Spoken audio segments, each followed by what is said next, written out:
ごいね。なんか、すごい和室やった時の異様な何かがいそうな雰囲気がない。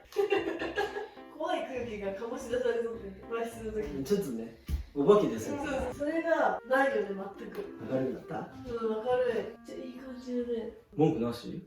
この隙間が気になる。隙間は次の動画で何とかする。ああ、そうだね。